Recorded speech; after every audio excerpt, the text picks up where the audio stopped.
was a curved ceiling of translucent alloy, glowing faintly blue, the steady tap of rain against glass echoing through the chamber like a gentle drum.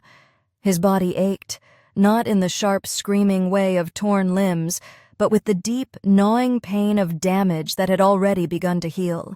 He tried to sit up and found that something warm and soft pressed lightly against his chest, a weight, not metal, not machinery, but a presence. The figure sitting beside him was tall, elegant, and alien in the way that made his mind stutter with half-formed questions. Smooth golden fur lined her long limbs, catching the ambient light in subtle ripples. Her hair, thick and flowing like polished silk, draped down one shoulder in a river of bronze, and her eyes, violet and unblinking, watched him with a serene intensity that didn't seem medical in nature. He tried to speak, but his throat caught dry. She responded not with words, but with a calm press of her hand against his chest. Her fingers splayed wide, and he felt warmth radiate through the touch, not heat, but something deeper, like energy finding a broken circuit and repairing it one strand at a time. "You're in a high-altitude medbase, suspended over Carla's third forest layer," she said at last, her voice melodic and low, as if spoken more in breath than tone. "We pulled you from the wreckage 2 nights ago. You were dying. You're not anymore."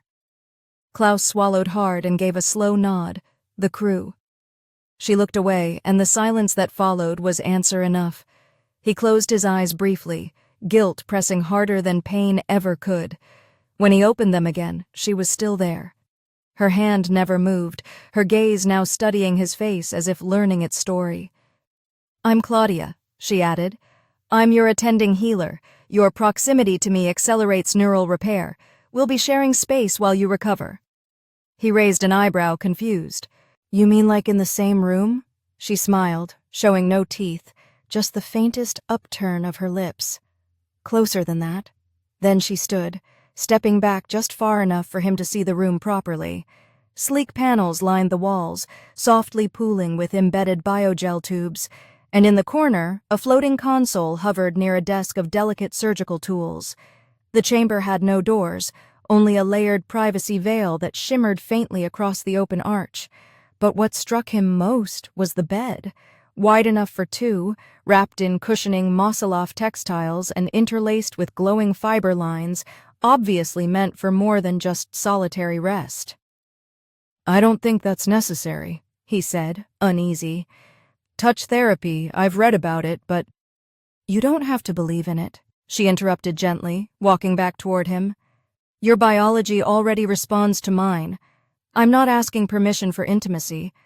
I'm stating what will help you walk again." The word struck something in him. He wasn't a fool, and she wasn't pretending affection.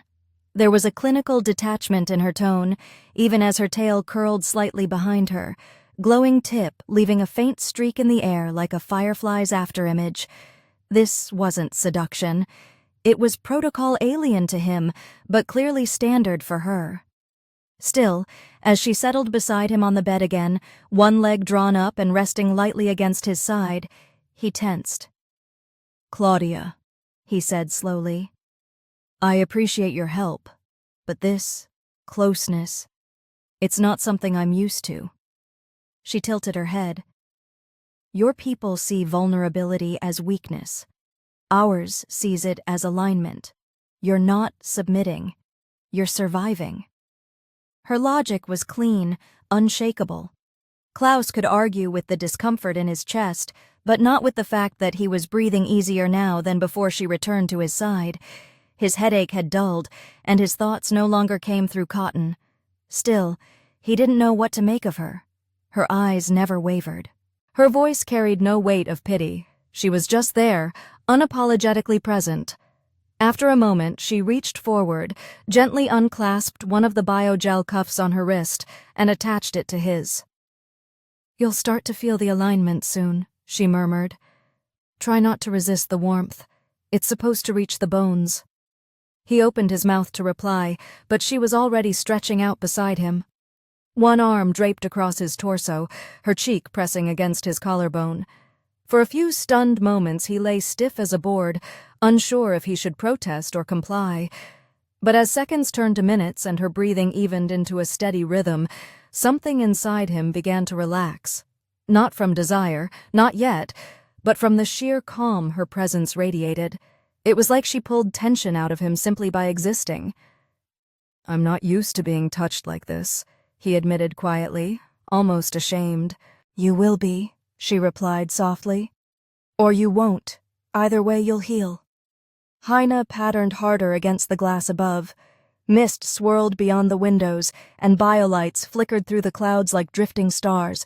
He could feel her heartbeat sync with his, a slow, measured rhythm that somehow calmed the storm inside his chest more than any sedative. And despite every protest of logic, Klaus let his eyes drift shut, not out of surrender, but because, for the first time since the crash, his body didn't scream for him to fight.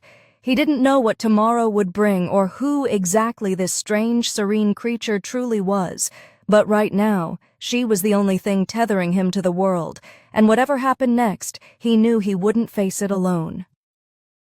The next time Klaus woke, the room was dimmer. The rhythmic hum of the medbay continued beneath a soft, ambient tone that reminded him of a distant heartbeat, steady, calming, unbroken.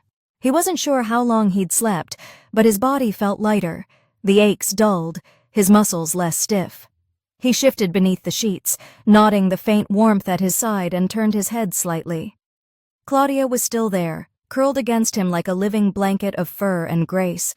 Her long golden hair flowed across his chest, rising gently with his breaths, and her hand rested over his ribs, fingers twitching now and then as if responding to dreams he couldn't see. He should have been uncomfortable or awkward, or at the very least alert with suspicion, but instead he felt oddly safe. Not just physically, there was a calm that went deeper than skin, like her presence had tuned his nervous system to a different frequency. He cleared his throat lightly. Claudia stirred. Her violet eyes opened halfway, drowsy and glowing in the dimness, and she didn't move from her position. "Vitals are stronger," she murmured. "You'll be able to walk in 2 days."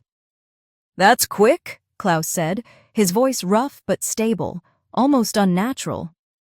"It's not unnatural," she replied, her voice muffled slightly by the way her cheek pressed against him. "It's guided regeneration.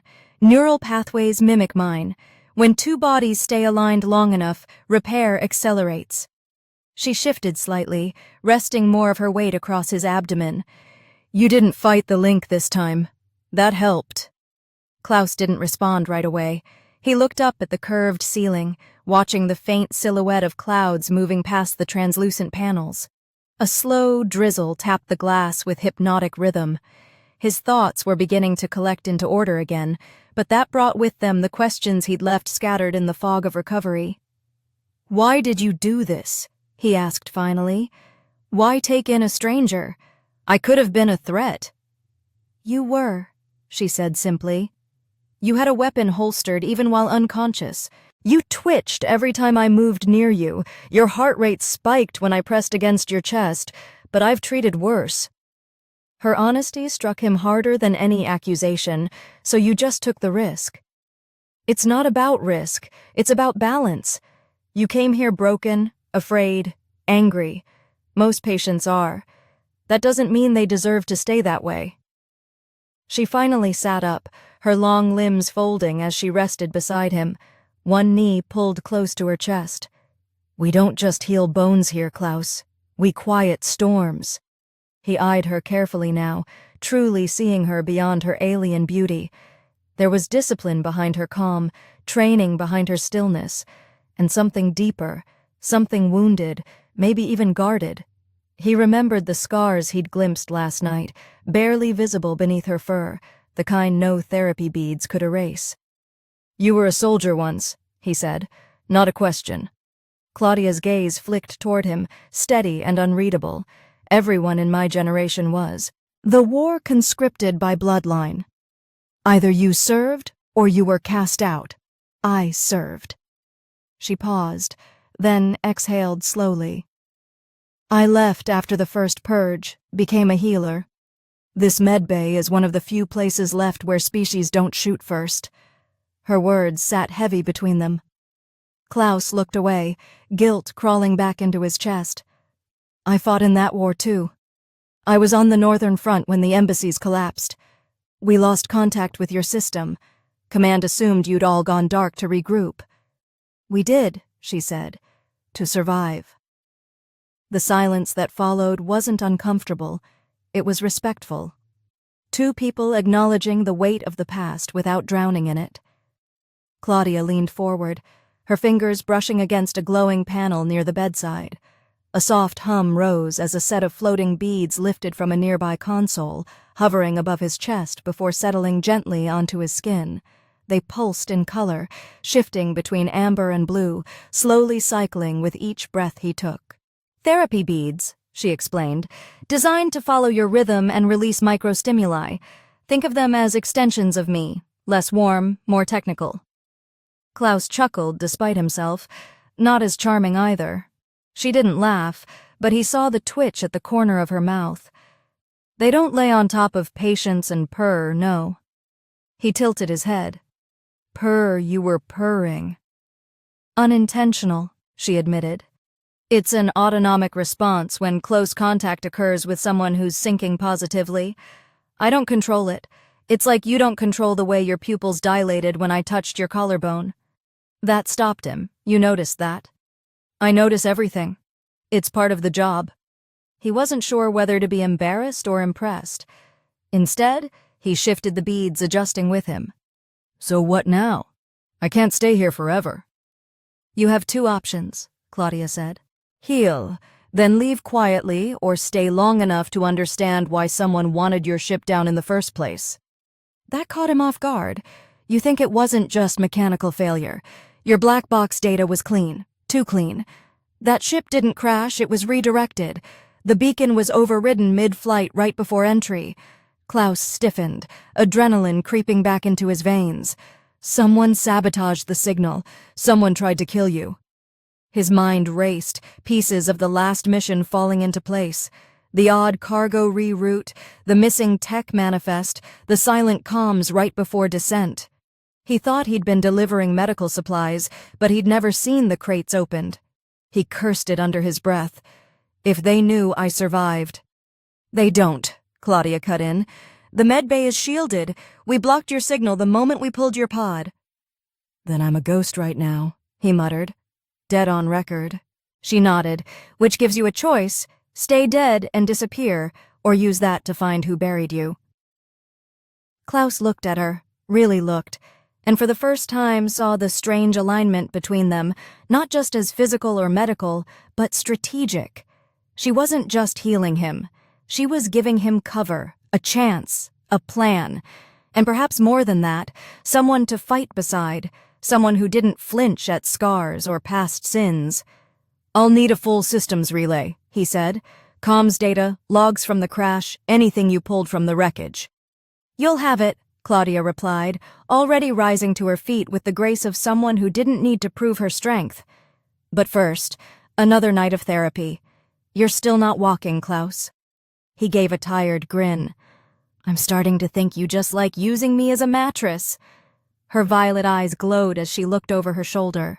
You're warm, and your scent doesn't make my nose cramp. You'll do. She returned to the bed without another word, laying across him like it was the most natural thing in the world. And maybe, in this strange sky-high haven of healing and ghosts, it was. Klaus leaned against the narrow edge of the observation frame, bracing his hand against the smooth metallic beam as wind gusted softly across the medbay's outer catwalk. A warm pulse flickered under his skin where the therapy beads had clung earlier, and while his body still ached, he could stand. It was progress, real, tangible progress.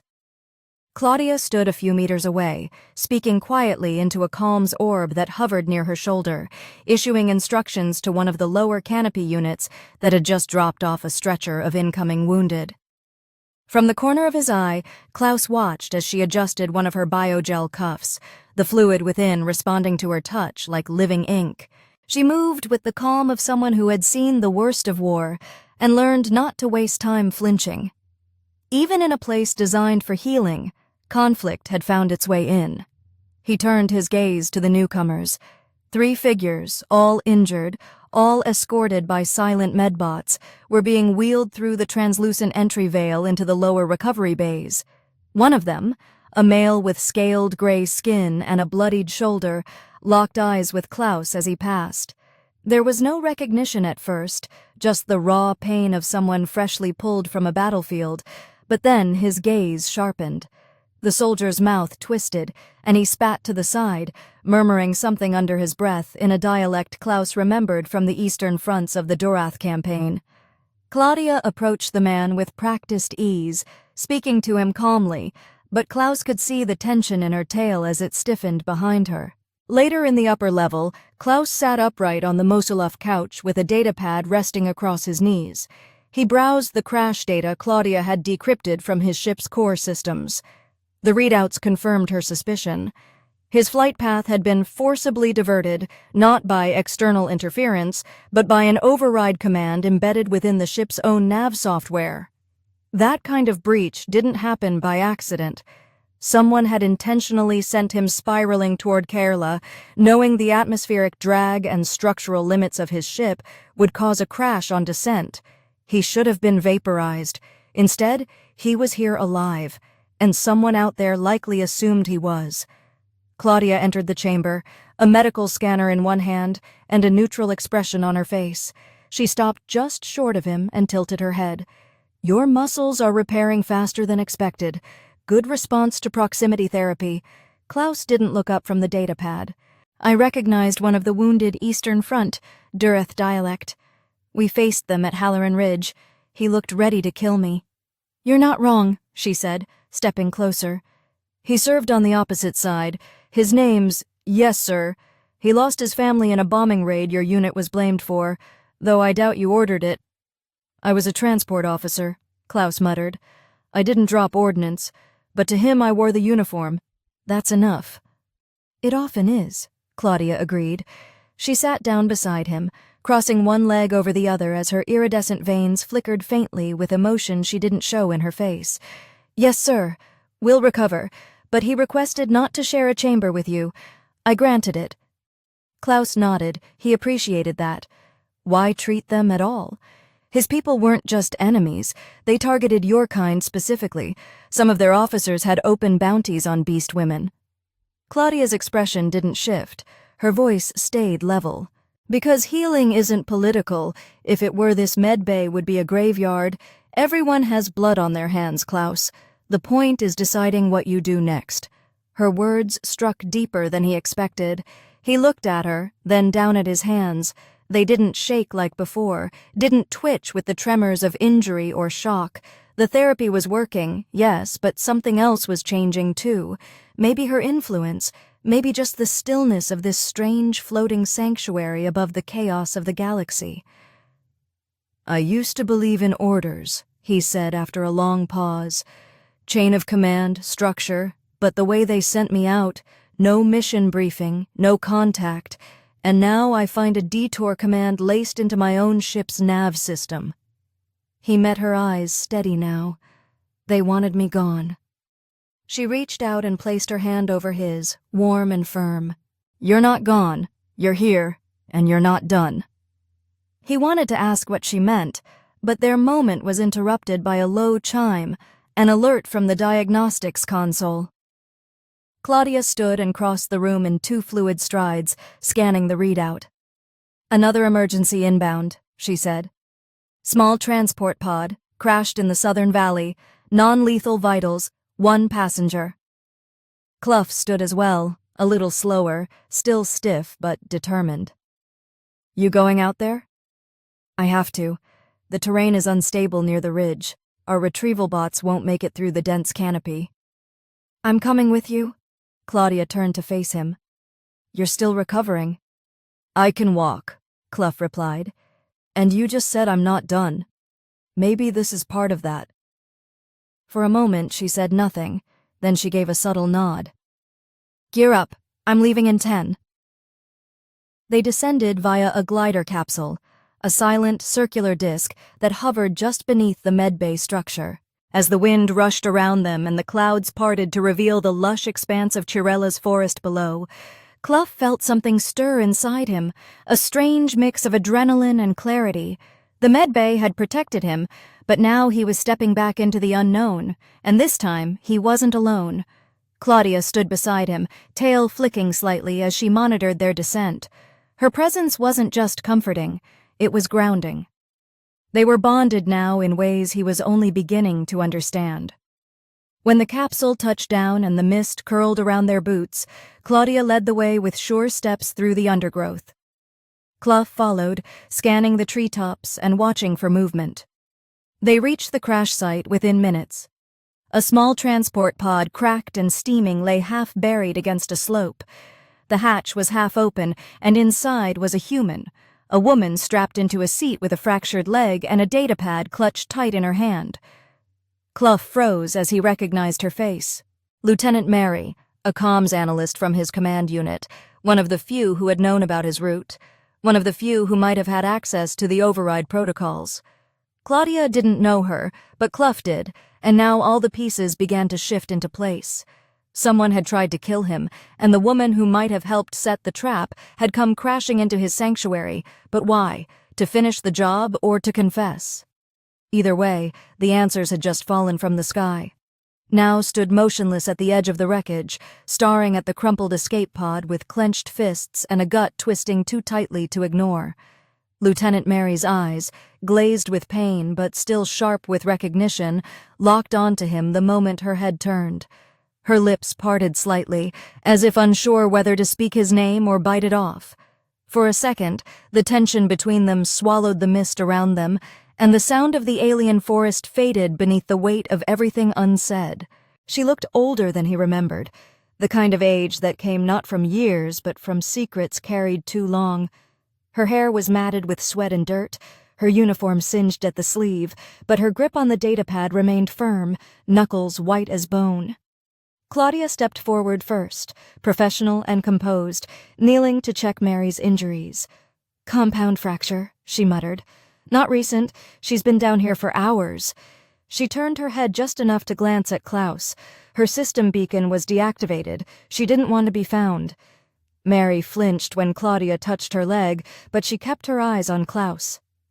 "Didn't expect to see you alive," she said, her voice thin and bitter. "They said you wouldn't survive the descent." Klaus didn't move, didn't speak right away. He studied her, weighing each breath she took, each twitch of her brow. "And you just happened to crash nearby?" Her lips curled into something between a grimace and a smirk. "Not exactly. My orders changed when the command center found out you hadn't died. They didn't know who saved you, but a rogue healer station flagged something odd in the orbital scans. I was told to confirm the anomaly and report back." She shifted slightly, teeth gritted against the pain. "They never planned on me making it out either." Claudia said nothing as she continued to stabilize Mary's leg with smooth, practiced motions, but Klaus could feel her tail stiffen, coiling near the base of her boots. It wasn't fear, it was alertness. She'd seen enough battlefield lies to know when someone was telling a version of the truth rather than the whole thing. He stepped closer, arms crossed. "So they sent you to check if I was really dead, then planned to silence you too. Why?" "I didn't see that was so dangerous." Mary's expression flickered, regret, maybe even guilt, but she swallowed it. "You were transporting a crate they didn't want opened. You weren't supposed to question the route, but you always ask questions, Klaus. Even when you don't realize it, you see things that matter, and that crate wasn't medical supplies. It was a prototype. Bioweapons, nanotech-based, untested. Too risky for central clearance. They were moving it under the radar. Someone knew you start digging eventually, so they redirected your flight and made sure no recovery signal went out." Klaus's jaw tightened. He thought back to the loading dock, the sealed manifests, the way his terminal had gone blank right before takeoff. "I trusted them. I never opened a crate without orders, but they couldn't even risk me suspecting." "Because you're not like the others," Mary said, her voice softer now. "You've got a record. People respect your word. If you reported that shipment as unauthorized, investigations would follow. They didn't need a hero. They needed silence. Claudia finished applying the last of the pressure band and rose to her feet, wiping her hands calmly on a cloth pulled from one of her belt pouches. "We need to move her before the storm rolls in. This area floods in under an hour." Klaus nodded but didn't move yet. He stared at Mary a moment longer. "So now what? You came here to report back, but you failed. You've got a broken leg and no beacon. That data pad is probably the only link you've got left to your chain of command." Mary held the pad tighter. "I wasn't planning to return, Klaus. Not after what I saw. I wanted to find you, not to finish the job to give you this." She handed the pad forward, letting it rest in his palm like something burning through her fingers. Encrypted files, recording signatures, everything about the covert shipment, the route changes, the kill orders. "I downloaded it the moment I realized what they were doing. I was supposed to destroy it, but I couldn't, not after what they did to your crew." His stomach dropped.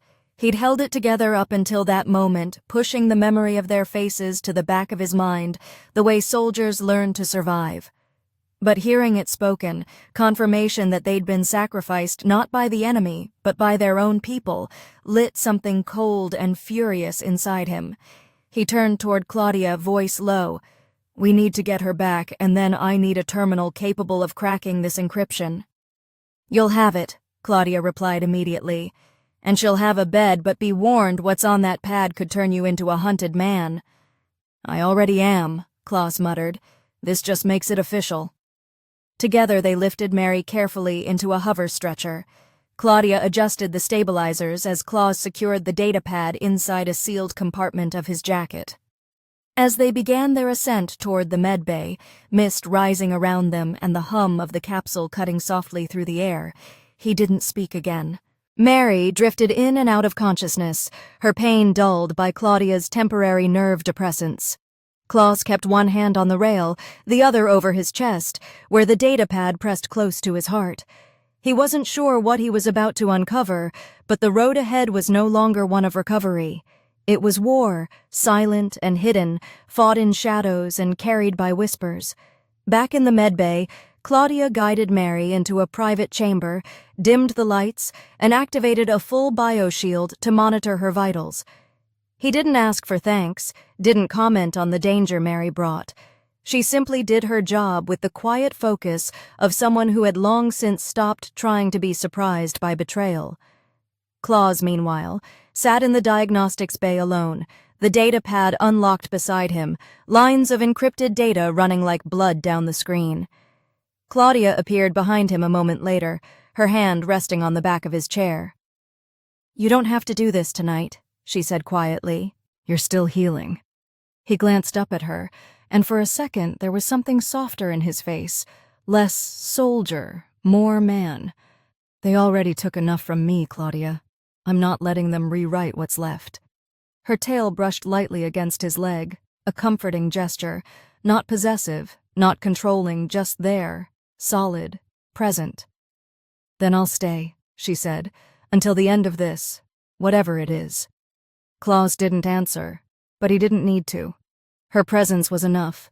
Together they turned to the screen, the rain tapping gently above them, a world suspended in mist and danger, and in the flicker of digital shadows the first secrets began to unravel. The datapad's decryption process unfolded like peeling skin from a wound, slow, deliberate, and revealing things no one was meant to see. Klaus sat hunched forward, elbows on his knees, fingers steepled under his chin as lines of command logs, backdoor authorizations, and routing protocols spilled across the screen in organized betrayal. Claudia stood nearby with her arms folded, watching in silence, her violet eyes narrowing slightly each time a new name or code designation appeared. The further the data unraveled, the more the lies bled into clarity. His mission had never been medical relief. He'd been a pawn in a risk management plan, one where the cost of truth was too high, and erasing him was easier than answering questions. The most damning file surfaced just before the sun rose, bathing the medbay in soft amber light. An encrypted voice transmission, logged only hours before his departure from the shipyard, showed a familiar superior, Captain Relian, calmly discussing asset disposal procedures with a dry, bureaucratic tone. Claus and right poses a low probability of deviation, Reliant had said, but he's predictable in inconvenient ways. If he notices the anomaly, he'll report it. He always does. Let's redirect the vessel and let gravity settle the matter. A retrieval team will clean up the rest. Klaus leaned back in his chair, eyes fixed on the screen, rage and disbelief knotted tight in his chest. He had respected Reliant, trusted him. The man had pinned his promotion bars himself. Now he heard that same voice talking about him like a logistical error to be managed. Claudia didn't speak, but her tail flicked sharply to the side, a rare crack in her composure. She walked behind Klaus and gently placed a hand on his shoulder, not as a healer, but as someone who knew the burn of betrayal too well to offer empty comfort. "I need a line out," Klaus said, his voice low and controlled. "Secure. Mask through your satellite mesh. I want to broadcast this to every independent channel in the sector before they find a way to scrub it." Claudia hesitated, then nodded. "You'll have it, but once it's out, you'll be hunted openly." "I already am," Klaus muttered, repeating the truth he was learning to wear like armor.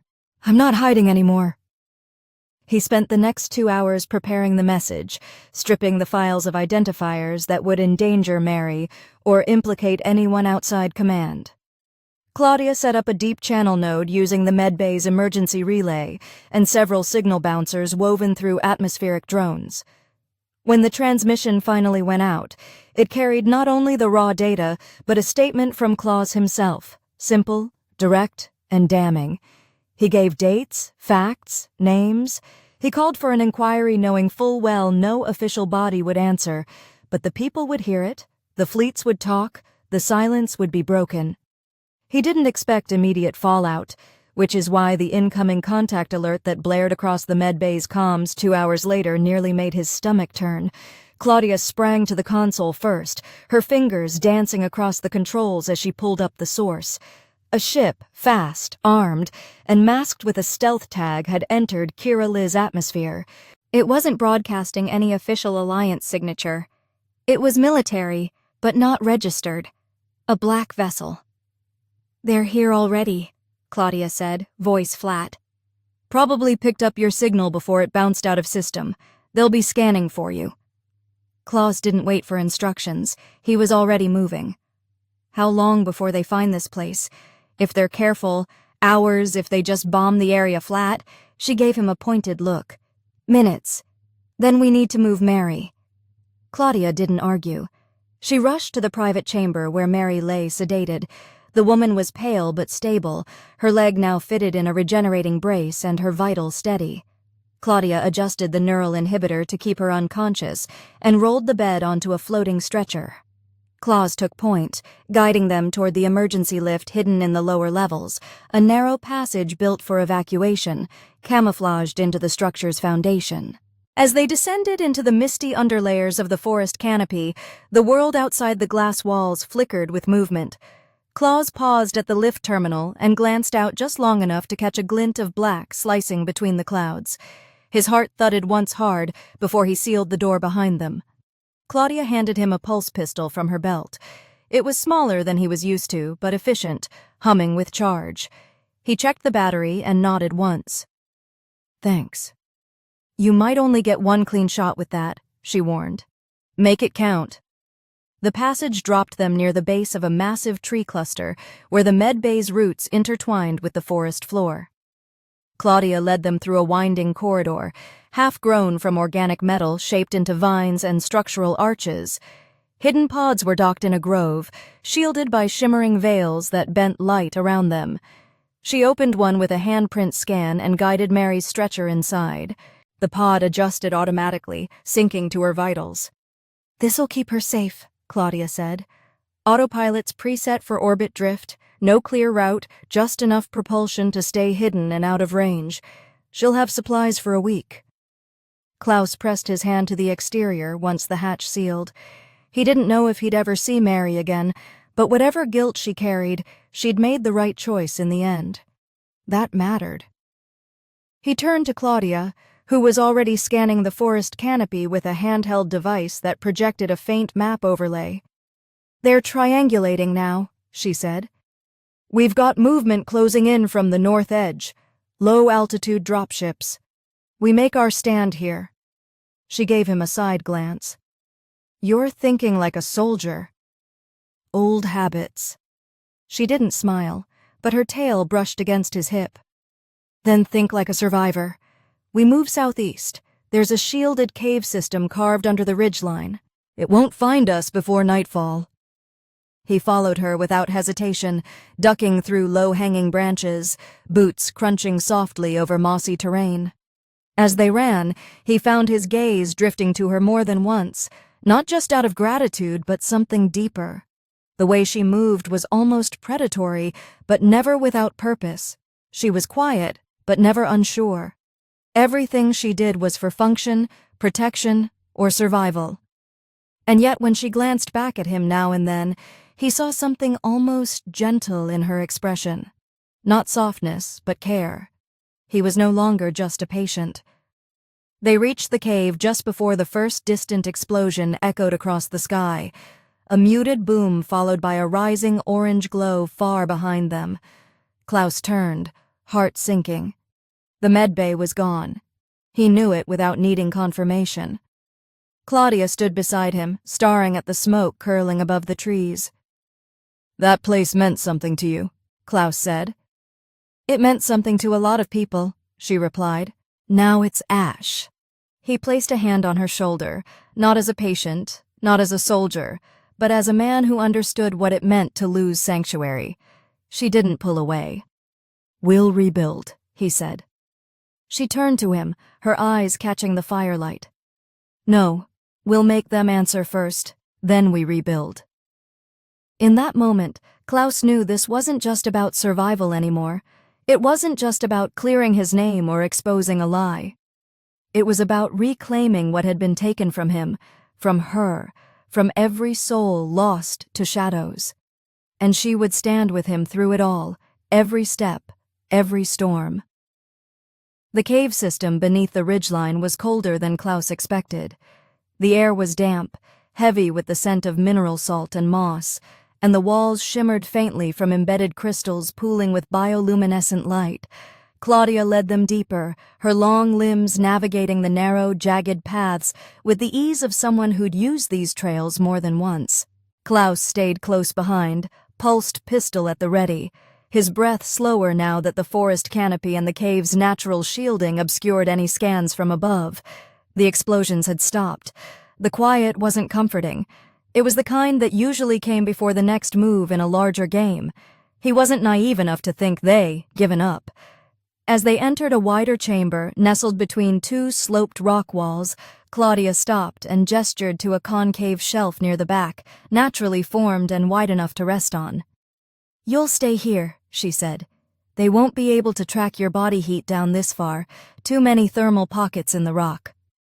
Klaus lowered his gear carefully and sat on the ledge, rotating his shoulder and feeling the soreness pull across his back like an old bruise.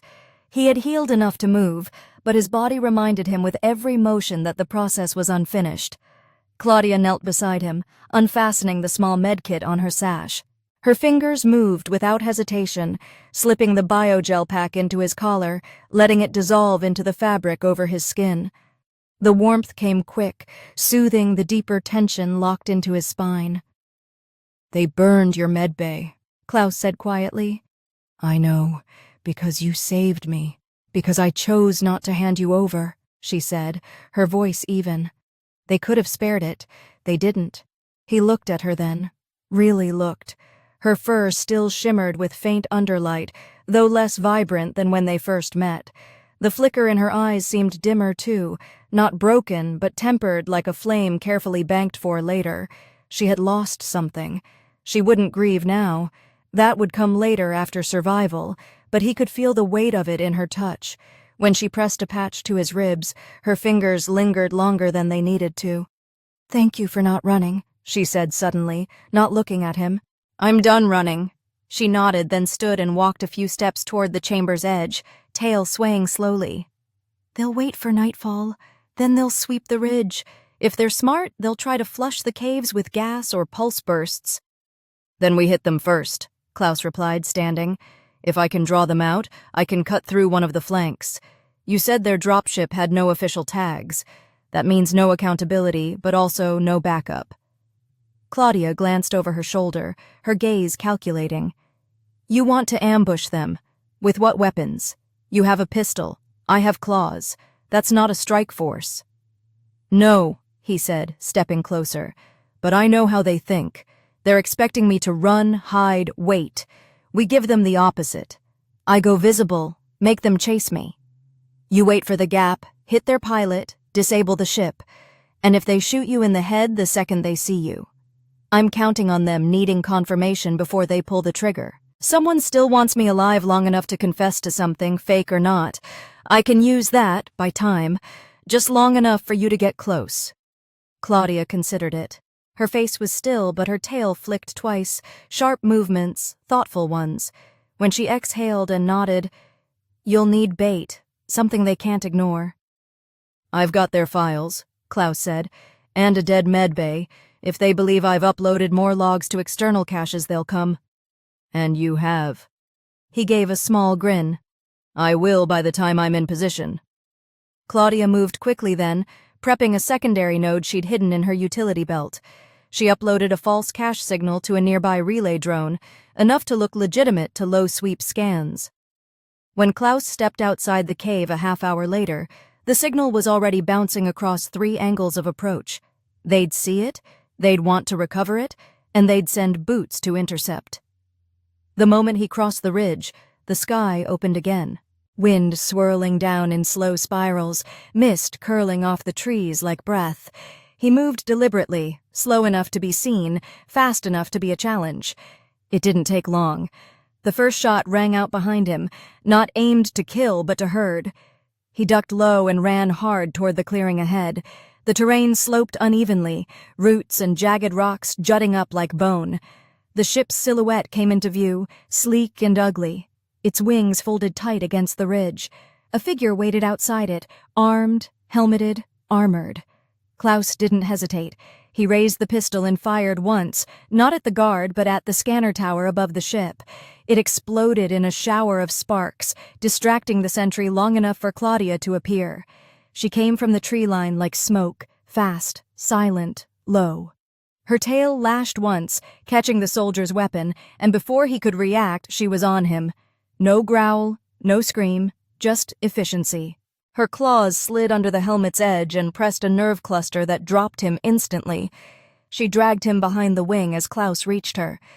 They'll see he's down in 30 seconds, she said. We need the ship offline. Klaus jumped into the hatch, bypassed the interior controls using override tricks he learned years ago, and yanked the power couplings from their housing. The ship dimmed. No lift, no comms, no chase. They were blind. When they emerged, Claudia glanced toward the ridge. They'll fall back now, regroup. This buys us an hour. Then we use it. Klaus tapped his chest. They think I'm the threat. Let's prove them wrong. She met his eyes, and for the first time she didn't look like just a healer or just a soldier. She looked like someone who believed in something more than escape. Together they moved as one, silent and swift, 2 lives braided by betrayal, fire, and a promise still unspoken, but growing stronger with every step. The sky had darkened into a velvet shroud by the time they made it back to the upper ledge, where the broken tree canopy offered a jagged view of the now disabled dropship. The forest around them was eerily still, disturbed only by the subtle hum of pulse energy still clinging to the air from the ship's aborted systems. Claudia crouched beside a split boulder, claws half bared, eyes gleaming faintly violet in the ambient starlight. Klaus remained beside her, his back to the stone, listening to the crunch of boot falls somewhere out in the mist. The strike team had realized something was wrong. Their ship was silent, their scout hadn't returned, and now they were searching blindly through uneven terrain with a compromised uplink. If there was ever a time to outmaneuver them, it was now. Klaus shifted slightly, pulse pistol raised, and signaled silently toward the east incline, where a faint shimmer of tactical light moved like a ghost between the trees. Claudia gave a nod, rose to a half-run, and flanked wide, her bare feet silent on the moss. Klaus circled left, letting his movement carry more noise intentional, calculated. The bait was subtle, but deliberate. It didn't take long for the soldiers to follow it. One broke from the line, then another, their formations narrowing, cutting through the trees in a wide sweep pattern. Klaus ducked low near a hollowed root system, counting heartbeats between the shifting shadows. He could feel it now, the difference in his body since Claudia had healed him. His reaction time was tighter, his fatigue slower to build, and the faint burn that had once plagued his lower spine had dulled into silence. He was more than recovered. He was enhanced, though not in any artificial or mechanical sense. Her methods had left an imprint. A low growl behind the tree line pulled his attention just in time to see one of the soldiers collapse, a flash of golden blur vanishing back into the underbrush. No noise, no scream, just a sudden gap in the perimeter. Claudia struck again moments later, another flicker of movement taking down the second. Klaus moved in from the opposite side, firing a precise shot that clipped a third in the thigh before the soldier could raise his weapon. The man dropped with a grunt, losing grip of his rifle as he hit the ground. Klaus closed the distance, kicked the weapon aside, and knelt down hard on the soldier's chest. "Who gave the order?" Klaus demanded, pistol leveled between the man's eyes.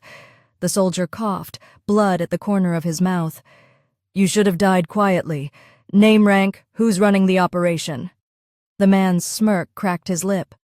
"You're already dead. You just don't know it yet." Klaus didn't waste time. He drove the butt of the pistol into the man's temple, knocking him unconscious. The time for pleasantries had passed. Claudia reappeared seconds later, her breathing steady, her claws retracted, but her posture tense. "They've got at least 3 more sweeping wide toward the southern ridge," she said. "No heavy weapons. They're working with light recon kits." Which means they didn't expect resistance. "Good," Klaus rose. "Let's give them more of it." They moved fast, keeping low, weaving between roots and jagged stone, using every natural shadow to their advantage. The terrain wasn't suited for speed, but it was perfect for ambushes.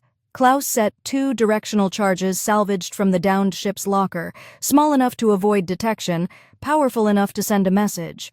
By the time they looped around to the other side of the ridge, one of the soldiers had triggered the first charge.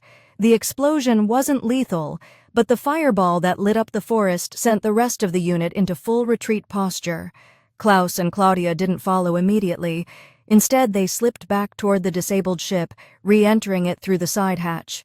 Inside the cockpit was dark but intact. Claudia sat at the auxiliary panel, while Klaus went to the comms console and began scanning outbound frequencies. Static answered at first, then a coded pulse. "They're calling for extraction," he muttered. "But they're routing it through an off-world channel. This isn't a local op." Claudia tapped into the auxiliary display. "They're using a deep sync relay. Military grade, cloaked to look like civilian cargo traffic. If we intercept it before it transmits fully, we can hijack the signal." Klaus nodded, typing quickly. "If I bounce it through the relay Mary used before launch, we can piggyback a data loop and insert a false confirmation report." Claudia raised an eyebrow. "You're going to tell them you're dead?" "Exactly. Give them what they want. Let them celebrate early." She paused, then gave a single approving nod. "Smart." It took 15 minutes to override the signal, redirect the packet, and plant the confirmation files. Klaus embedded the location ping in a remote canyon several kilometers away. When the transmission went through, it would look authentic. Whoever had sent these soldiers would receive the data, believe Klaus was terminated, instead of standing down for now, but it was only a temporary law. He knew they'd double-check eventually. He was buying time. What mattered was what they did with it. When the signal finished transmitting, Claudia leaned back, her expression unreadable. "You're sure about this?" "I'm not trying to win a war with firepower. I'm exposing the truth, and to do that I need to move without a knife at my spine." She stood and faced him fully now, the flickering display casting pale light across her fur. Then we do it together. No more running. No more hiding. Klaus stepped close. We. I'm not letting them take another home from me, she said, her voice low, steady. And I'm not letting them take you. His chest tightened, not from fear, from something he hadn't let himself feel in too long connection, but obligation, not duty, just the quiet certainty that she meant what she said and that he didn't want to fight alone anymore. He reached for her hand, and she didn't pull away. Her fingers curled around his, firm and warm, and for a long moment there was nothing but the steady thrum of breath of understanding, of mutual choice. The war wasn't over, the mission wasn't done, but something between them had shifted. What started as therapy, necessity, survival, had become more, not lust, not desperation, something slower, deeper, earned. He looked into her eyes and saw the same exhaustion mirrored in hers, the same fire, the same resolve. And in that shared silence, they stood not as patient and healer, not as soldier and fugitive, but as two souls who had been broken in different ways and had chosen somehow to begin putting each other back together. The next morning broke slowly through the upper canopy, with long silver shafts of light cutting through the mist, illuminating the scarred land below. Smoke still curled lazily from the forest floor where the explosion had scorched bark and soil, but the air was quiet, unnervingly still, as though the entire world was holding its breath. Klaus stood near the disabled dropship's wing, wiping soot from his hands, listening to the static buzz of the ship's dormant systems. Claudia was perched on the edge of a jutting root above him, eyes scanning the treetops, her movements slow and watchful. Neither of them had slept. Sleep was a luxury for people who weren't trying to outpace death by fractions of an hour. Klaus ran one last diagnostic sweep through the ship's core systems. Though the engine was fried, the navigation logs were intact, and that's what he needed. The logs showed the precise origin of the deployment, a hidden orbital relay station positioned in a neutral corridor outside the border zones. No fleet insignias, no standard supply chains, black ops, likely unmanned, but still broadcasting encrypted jump coordinates. If he could get there, he could expose not only the strike team, but the quiet hands guiding them, the ones who gave Relian his orders, the ones who ordered the silence, the crash, the death of his crew. He pulled himself out of the hatch and met Claudia's gaze. She dropped down next to him, silent as ever. The moment their eyes met, words weren't needed. He handed her the datapad and tapped the screen, showing the relay coordinates. She studied them for a beat, then nodded slowly. "It's not far," she said, "but there's no way to reach it from the surface without being flagged. If you want to get there unseen, you'll need orbital clearance." "I figured," Klaus replied. "I was hopping you had a trick or two left." Claudia smirked faintly, not out of amusement but familiarity. "There's a smuggler's route through the Saring Rise, a band and planetary launch tube. I used it during the war, still functional, mostly." "Mostly," Klaus echoed, lifting a brow. "What's the part that's not?" "It'll fry us if we don't sequence the lift with manual override and vent timing," she said. "I'll have to guide it in real time. You'll be in the pod alone." Klaus didn't like it. He didn't like leaving her behind even for a minute. She had saved him, risked everything for him, stood beside him when the medbay burned. Now she was offering to stay grounded while he jumped alone into whatever waited in orbit. She felt wrong, but the look in her eyes wasn't fear, it was trust. "You'll make it," she said simply. "You're more than they think." He hesitated, then reached for her hand, lacing their fingers together. "When I come back, we do this differently. No running, no hiding, just us." Claudia tilted her head, tail curling lightly at his side. "I'll hold you to that." They worked in silence for the next hour, gathering what they could from the remains of the ship and the forest cache Claudia had hidden years ago. Extra nutrient packs, thermal grenades, a portable interface node. The launch tube was half a day's walk, buried beneath an overgrown plateau covered in thorn vines and moss-joked stone. They reached it by dusk, slipping through the narrow crevices of rock and finding the old maintenance hatch buried beneath 3 meters of collapsed debris. Claudia cleared it with controlled bursts from a heat emitter she'd kept hidden beneath her armor. Once the tunnel was exposed, the stale scent of burnt fuel and cold iron washed out in a heavy breath. The launch pod itself was still intact, small, compact, barely larger than a coffin, designed for emergency ejection, not comfort. Klaus climbed inside as Claudia adjusted the power conduit to the igniter coils. She lay back, staring up at the narrow canopy dome, the stars above faintly visible through the grime and clouded glass.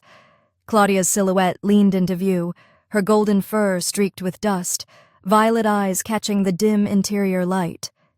"You'll have 7 minutes in low orbit before your position becomes traceable," she warned. "Scrub the logs, dump the signal, and don't hesitate." He nodded. "And if they're waiting, then don't let them speak first." Klaus reached up, fingers brushing her jaw gently. "I don't want this to be a goodbye." "It's not," she said. "It's a delay." With a final breath, she closed the hatch. The chamber sealed around him, the pressure locking with a low hiss. He heard her through the inner calms, voice clear and calm as ever, engaging countdown, ignition in 30 seconds. Klaus gripped the edges of the seat. The pod began to tremble, faint at first, then violently. A deep mechanical groan filled the tunnel as ancient pistons fired in sequence, pushing the pod into place. Then, with a lurch and a roar, he was launched skyward. The force slammed into his chest like a hammer, crushing his breath, but he held on, muscles locked, eyes wide as streaks of red and gold ripped past the dome. Then silence. Weightlessness returned, cold and unforgiving. The pod drifted into orbit, spinning slowly. He stabilized it manually, orienting toward the dark mass of the relay station ahead. It looked abandoned, no lights, no visible defense grid, but Klaus knew better than to trust the quiet. He powered down his comms, engaged the stealth shell Claudia had jury-rigged from the ship parts, and drifted close until the pod's magnetic locks clamped onto the outer hull of the station. He breached through the maintenance vent, floating weightless through a narrow access shaft lined with outdated cables and loose panels. The main control room was dark, coated in dust and faint radiation, but the core was still active. He plugged the interface node into the relay and accessed the archived data. What he found confirmed his worst fears. Not only was the strike team ordered by a shadow protocol network, but dozens of similar missions had been executed quietly over the past 3 months. Whistleblowers silenced, rogue agents neutralized, accidental deaths orchestrated across multiple systems. His wasn't the only life deemed expendable, just the next in line. He downloaded everything, logs, recordings, names.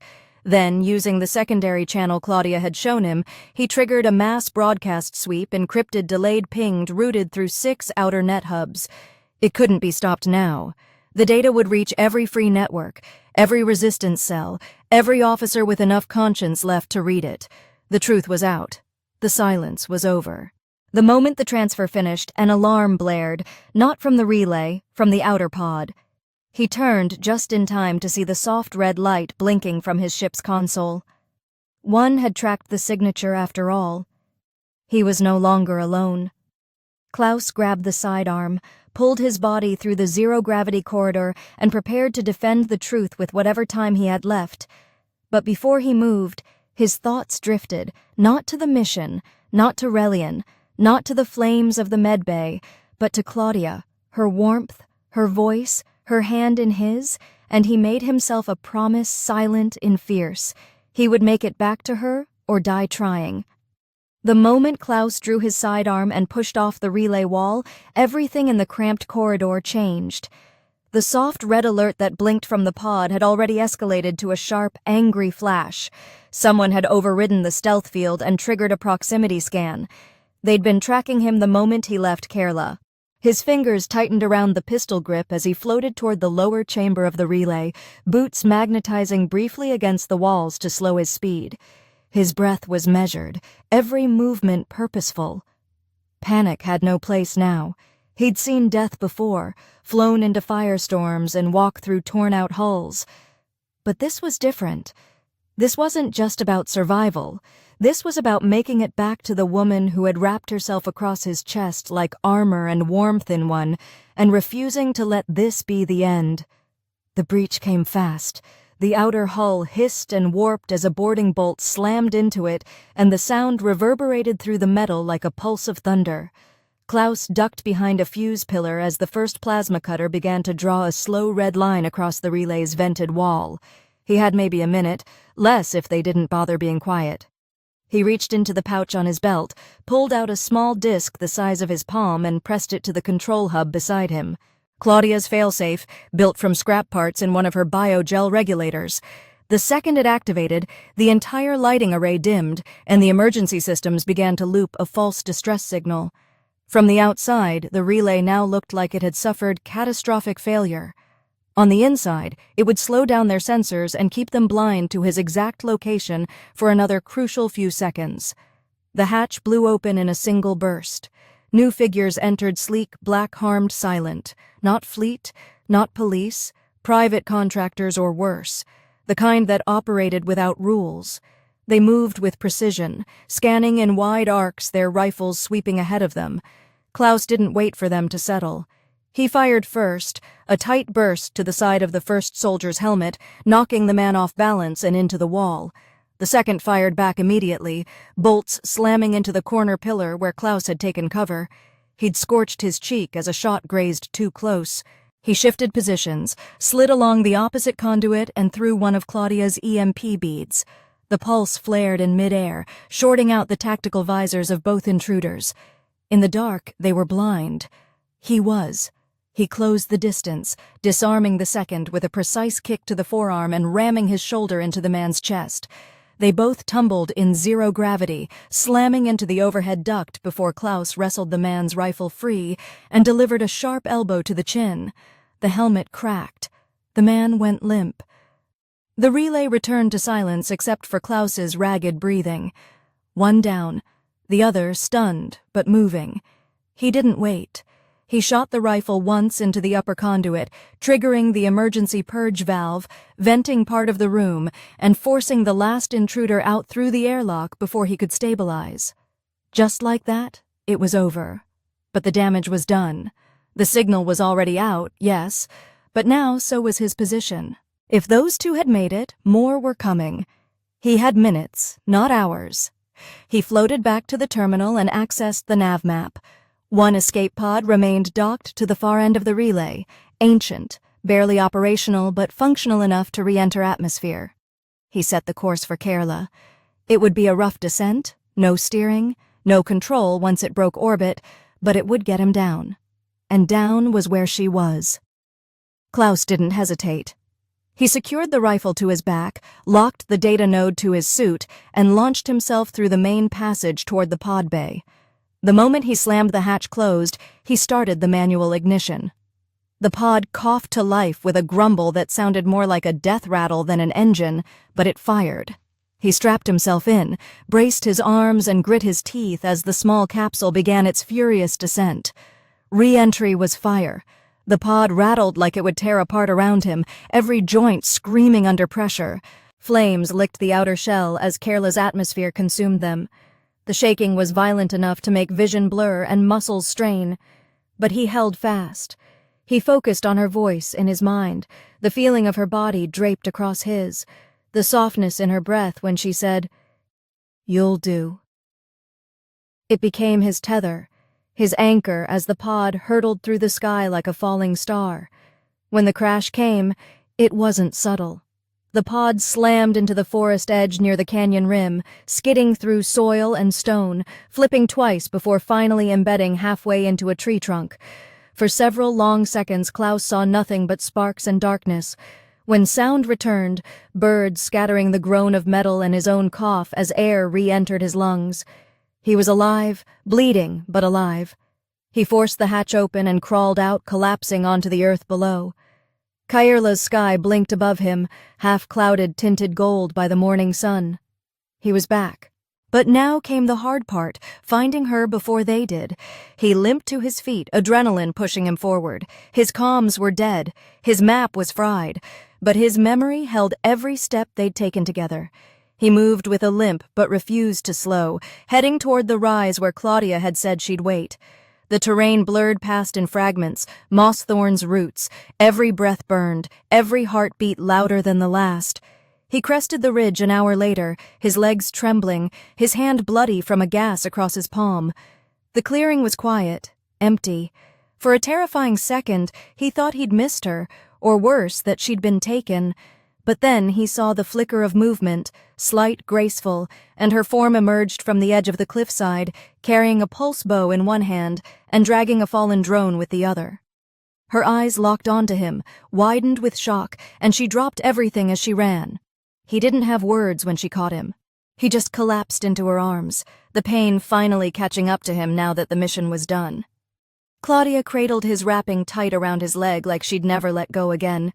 When he knew, her body was warm, solid, real. And when he finally spoke, it was only to say, "It's out. They can't hide it anymore." Claudia pulled back, her expression unreadable, then kissed him deep and fierce and grounding. It wasn't soft. It wasn't gentle, it was raw and real and alive. Her fingers curled around his jaw, her tail wrapping tight around his leg like she'd never let go again. When they finally parted, she whispered, "You came back." Always, he breathed, and in that moment, amid the ash, the blood and the wreckage, nothing else mattered. Claudia woke 2 days later in the center of a temporary shelter built from salvaged medbay panels and forest-grown insulation, his body wrapped in thermal mesh, with Claudia's scent lingering on the fabric near his collarbone. One tapped steadily against the high canopy, and distant thunder rolled across the sky like the galaxy's slow exhale. For a moment he lay still, just listening to the quiet, the hum of stabilizer tech purring low around him. No alarms, no engines, no shots, just the sound of survival turning into peace.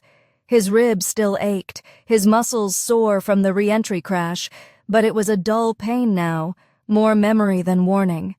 Behind him, Claudia sat perched near a low-power unit, carefully adjusting a relay beacon crafted from the remnants of the strike team's drone. Her expression was calm, focused, and there was a small curl to her mouth that told him she'd known he was watching the whole time. He sat up slowly, and she turned without surprise, meeting his gaze with eyes that no longer held just intensity, but something softer now, something quieter. Trust. She rose, walked over, and pressed a palm gently to his chest as if rechecking his heartbeat herself. When her hand lingered, he covered it with his own, holding it there. "It's done," she said. The data burst, hit every network node within range. Independent systems are flooding with it. Military oversight councils have already opened inquiries. Relion's name was broadcast 3 times in under an hour. He's not hiding behind silence anymore. Klaus nodded, jaw tight in the Black Sate relay. Shut down. The storm took out the last signal boost, no one salvaging it now. He leaned his forehead briefly against hers, their breath sinking. And us. She didn't flinch. We're still here. Those 3 words held everything, what they'd risked, what they'd lost, what they'd chosen. The medbay was gone, her sanctuary burned her boots, and Klaus sat beside her, letting him. But somehow they stood in the wreckage of it all and chose to stay standing. Together. They walked later that day to a nearby bluff, the forest stretching endlessly below them, the clouds breaking into gentle sunlight. The air was clean and cool, the light filtered through ancient leaves overhead. Claudia sat with her knees drawn up, her tail curled neatly around her boots, and Klaus sat beside her, letting the silence stretch until it no longer felt heavy. "We could go off-grid," he said at last. "Really off-grid, you and me. Take a ship, find a system that doesn't ask questions, disappear." She looked at him, one brow rising slightly. "You'd disappear with a beast woman who still sleeps half on top of you and purrs in her sleep." He smiled every night. There was warmth simple. With you, yes, he never let anyone else hear. "There's a place," she said. "West Quadrant. Talaris system. Old resistance network turned into a neutral zone. No government, just trade. They owe me a favor. We could set up there, quiet life, maybe even a proper clinic, not thatched together from jungle scraps. He glanced at her, and you'd want that. Her answer was simple. With you, yes. The wind blew gently between them, lifting her hair and brushing it across his shoulder. She didn't move it, didn't need to. He leaned closer, brushing his lips against her temple, then lower, until her mouth met his again. This time it wasn't fierce or urgent. It was slow, deliberate, two people who had earned the right to be still, to stop running, to want. That night, back inside the shelter, she crawled into the cot beside him like she had the first time, graceful, firm, and unapologetic. She didn't ask, she never did. She just rested her weight across his chest, her hand over his heart, her tail draped across his thigh like a living promise. He wrapped his arms around her, drawing her closer, their bodies fitting together in a way that felt less like comfort and more like belonging. He spoke softly, only once, as the sound of the forest returned to its quiet rhythm. I never believed I could trust anyone this much again. Her voice, low against his neck, answered without hesitation.